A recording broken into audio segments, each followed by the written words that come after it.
પ્રેમીના કહેવા પર ઘરેથી ભાગી ગઈ છોકરી. પછી જે થયું તે વાંચો.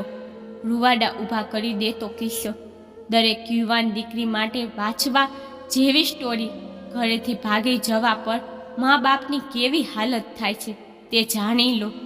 ટ્રેનના એસી કમ્પાર્ટમેન્ટમાં મારી સામેની સીટ પર બેઠેલી છોકરીએ મને પૂછ્યું, શું તમારી પાસે આ મોબાઈલનું સિમ કાઢવાની પિન છે? તેને પોતાની બેગમાંથી એક ફોન કાઢ્યો. તે તેમાં નવું સિમ કાર્ડ નાખવા માંગતી હતી, પરંતુ સિમ સ્લોટ ખોલવા માટે એક પિનની જરૂર પડે છે જે તેની પાસે ન હતી. મેં હા પાડી અને મારી ક્રોસ બેગમાંથી પિન કાઢીને તે છોકરીને આપી. છોકરીએ થેન્ક્સ કહીને પિન લીધી અને સિમ નાખ્યા પછી પિન મને પાછી આપી. થોડીવાર પછી તે ફરીથી આજુબાજુ જોવા લાગી. મારાથી રહેવાનું નહીં એટલે મેં તેને પૂછ્યું, કોઈ સમસ્યા છે?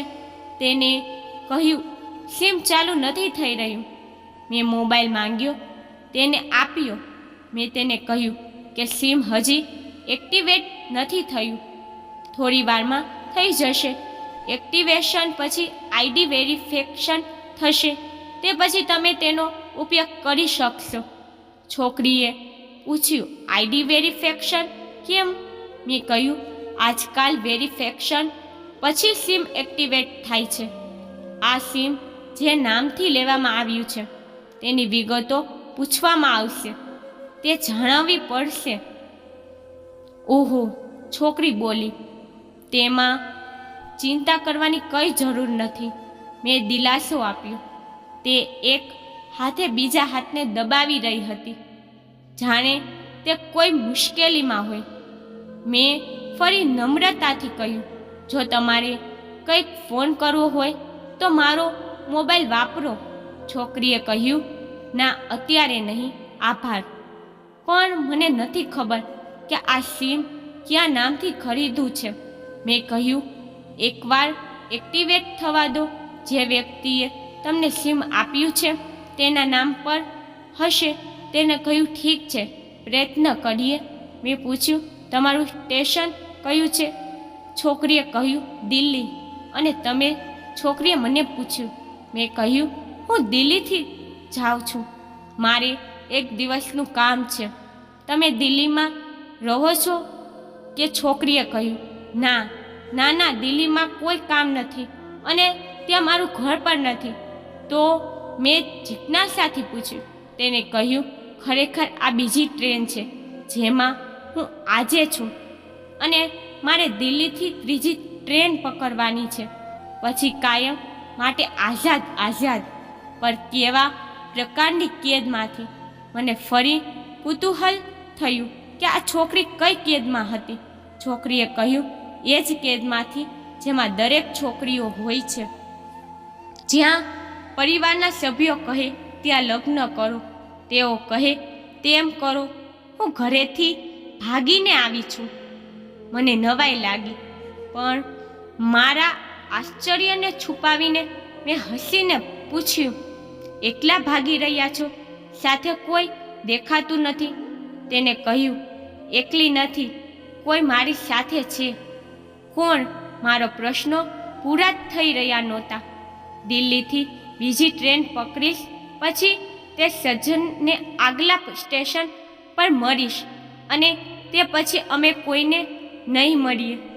ઓહો, તો આ પ્રેમનું પ્રકરણ છે? તેને હા કહ્યું. મેં તેને કહ્યું કે મેં પણ લવ મેરેજ કર્યા છે. આ સાંભળીને તે ખુશ થઈ ગઈ અને બોલી, વાહ, કેવી રીતે? ક્યારે?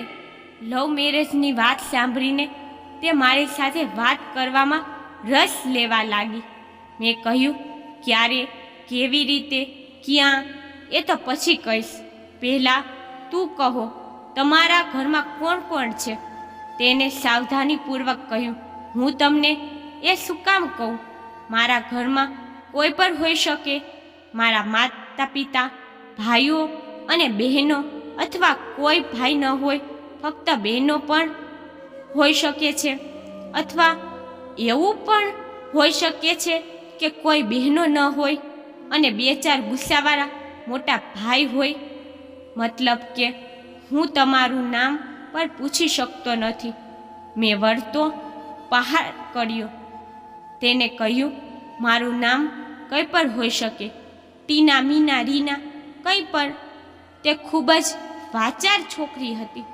અહીં ત્યાંની વાત કર્યા પછી તેને મને ચોકલેટ આપી, જે રીતે સ્કૂલમાં નાના બાળકોની આપે છે તેમ, અને કહ્યું કે આજે મારો જન્મદિવસ છે. મેં ચોકલેટ લઈને તેને અભિનંદન આપ્યો અને પૂછ્યું, કેટલા વર્ષના થયા? તેણે કહ્યું, 18. મતલબ કે તમે ભાગીને લગ્ન કરવા માટે કાયદેસરની ઉંમરના છો. તે હસી.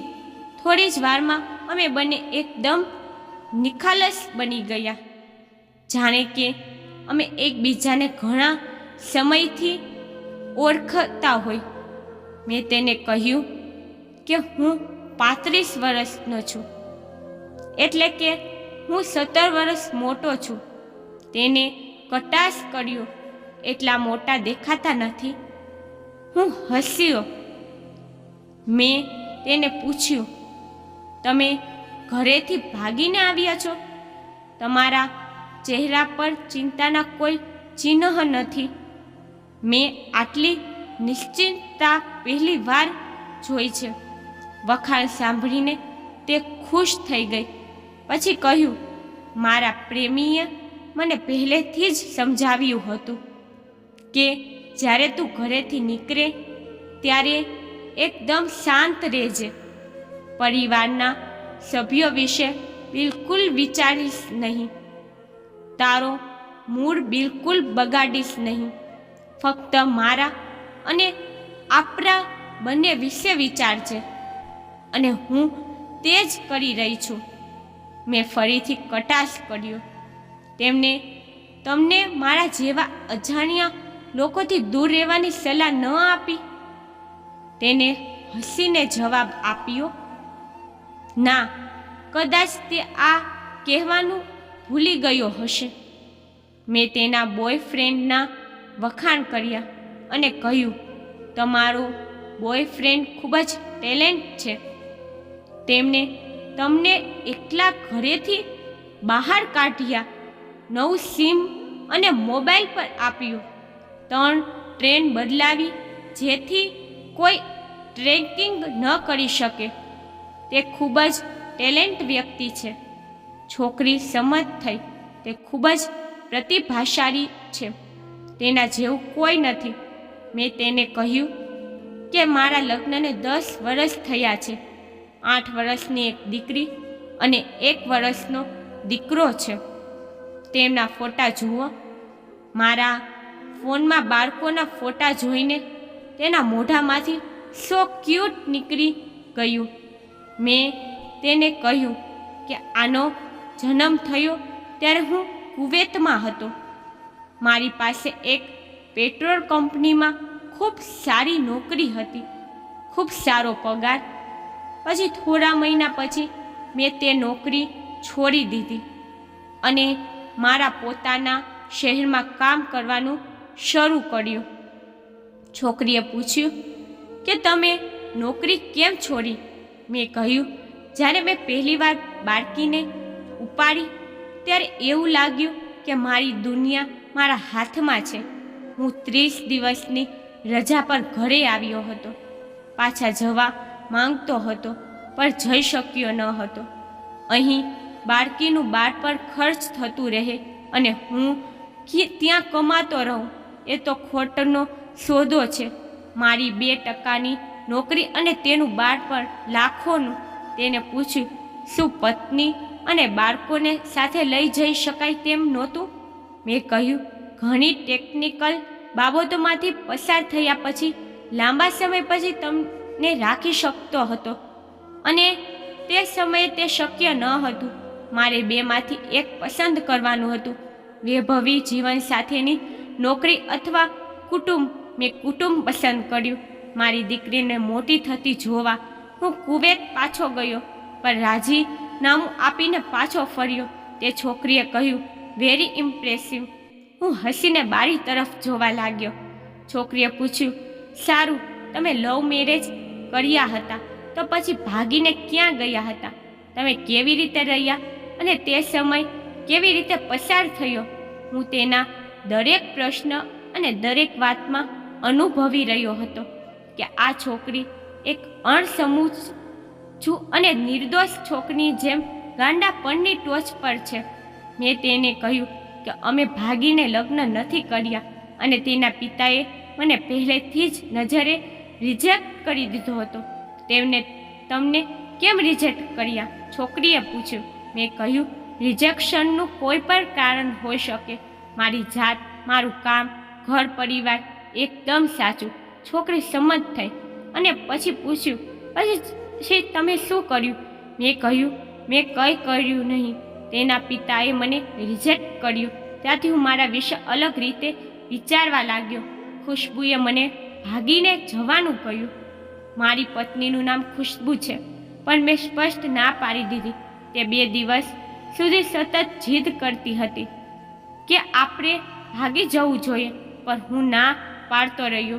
મેં તેને સમજાવ્યું કે ભાગી જનારા કપલમાં છોકરાની ઇજ્જતમાં બહુ ફરક પડતો નથી, પણ છોકરીના આખા કુળની ઇજ્જત ધૂળમાં ભરી જાય છે. ભાગી ગયેલો છોકરો તેના મિત્રોમાં હીરો ગણાય છે, પણ તેનાથી વિપરીત જે છોકરી તેના પ્રેમી સાથે ભાગી જાય છે તેને કુલટા કહેવાય છે. વિસ્તારના છોકરાઓ તેને ચાલુ કહે છે. છોકરી માટે દુષ્ટતાના બધા શબ્દો વપરાય છે. જે છોકરી ભાગી જાય છે તે ભવિષ્યમાં 60 વર્ષની થશે, છતાં પણ તેના કપાળ પરથી એક કલંક અદૃશ્ય થતું નથી. હું માનું છું કે છોકરા છોકરીઓને આંકવાનું આ બેવડું ધોરણ ખોટું છે, પણ આપણા સમાજમાં આ જ છે. આ દૃષ્ટિકોણ ખોટો છે, પણ આ જ સામાજિક દૃષ્ટિકોણ છે. તેને પોતાના નીચલા હોઠને દાંતોથી કરડવા લાગી. તેને પાણીની બોટલનું ઢાંકણું ખોલ્યું અને એક ઘૂંટ પાણી પીધું. પછી મેં કહ્યું કે જો હું તેને તે દિવસે ભગાડીને લઈ ગયો હોત તો કદાચ તેના મમ્મી ઘણા દિવસો સુધી પાણી પણ ન પી શક્યા હોત. તેથી મેં આવું કામ કરવાની હિંમત નહોતી કરી. જેને હું પ્રેમ કરું છું તેના માતા પિતા મારા માતા પિતા જેવા જ થઈ. પછી ભલેને લગ્ન થાય કે ન થાય. તેને એક ક્ષણ માટે વિચાર્યું, પરંતુ તે મારા વિશે વધુ જાણવા માંગતી હતી. તેને પૂછ્યું, તો પછી તમે લગ્ન કેવી રીતે કર્યા? મેં કહ્યું કે ખુશ્બુની સગાઈ બીજે ક્યાંક થઈ ગઈ હતી. ધીમે ધીમે બધું સામાન્ય થઈ રહ્યું હતું. ખુશ્બુ અને પેલા છોકરાઓ ફોન પર વાત કરવાનું શરૂ કર્યું, પરંતુ જેમ જેમ લગ્ન નજીક આવવા લાગ્યા તેમ તેમ તે લોકોની માંગણી વધવા લાગી.